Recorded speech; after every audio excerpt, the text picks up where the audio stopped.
Oh, good morning, you guys.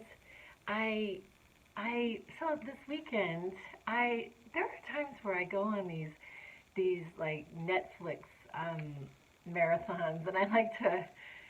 I had a little bit extra time over the weekend, and I went back to a series that I actually really enjoyed, and that was Sex and the City. I know it's kind of old news, but I just so enjoy. I watch it periodically, and so the main character, her name is Carrie Bradshaw, and she's a writer. And I was inspired to rearrange my space. So I ended up moving my table, my desk, my writing desk, to the window so that I can see out. And like right now, I can see out.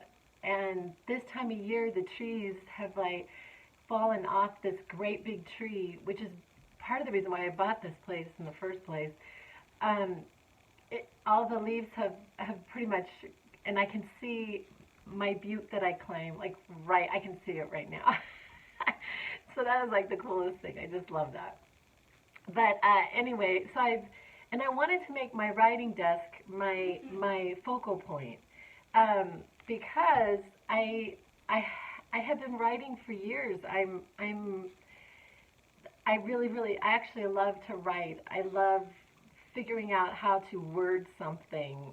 Like I don't know, there's something about words that I really enjoy. I enjoy looking them up and playing with them and maybe sometimes finding a better word. I'm actually a terrible speller, which has been super funny in my when I had a week in my second grade classroom, and I went on and on about how bad of a speller I am. And there were a couple times where they said stuff to me. Oh, you went to college but you can't spell.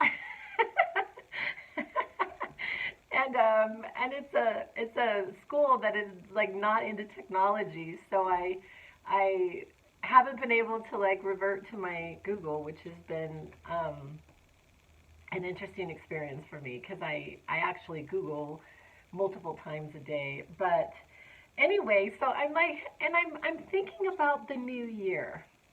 I'm thinking about the new year and what I would like this year to look like. And I'm feeling pretty optimistic. I'm feeling pretty optimistic about the new year.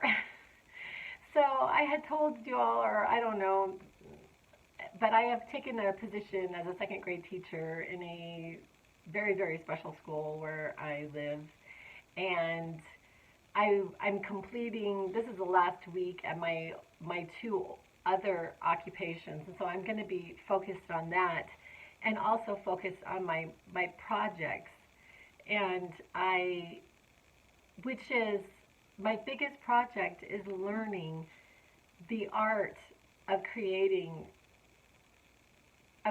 my life, creating my reality, creating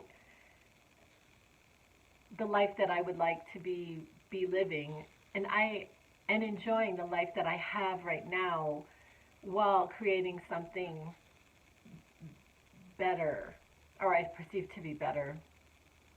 But one of the things also that I got from watching the Sex and the City series, because even when I watched it years ago, I was really like, how do these women do this?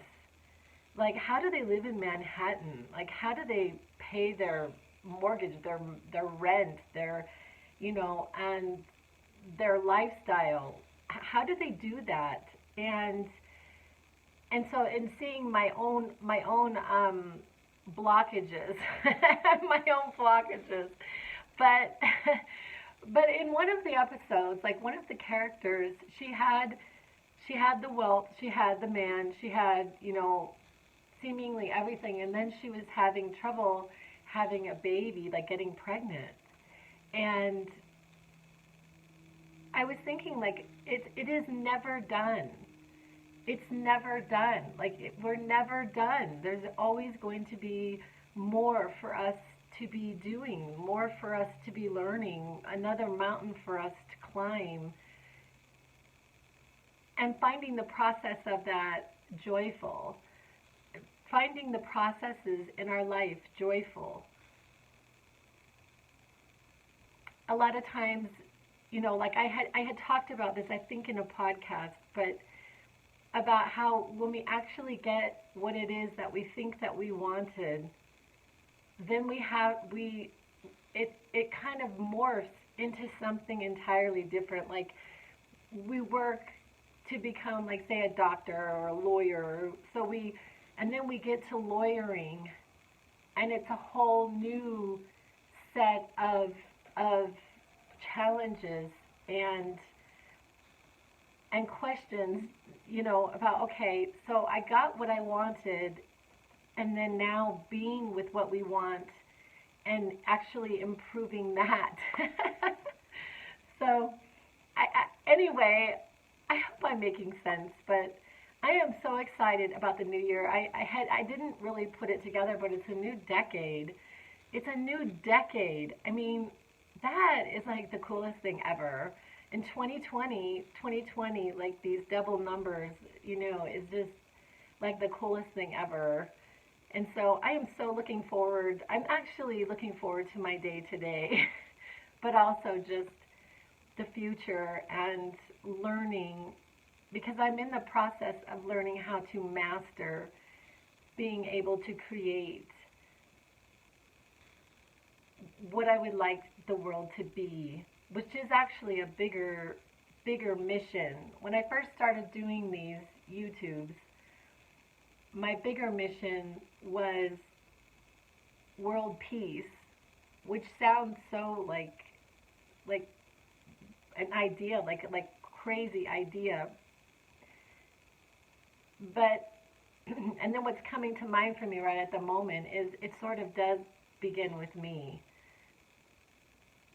and having peace in my own life and radiating that outward.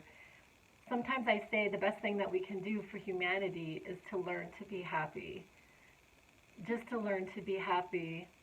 And then that happiness radiates out from us, and it's just contagious. But anyway, I'm going to go. Thank you for listening. I love you guys. Bye.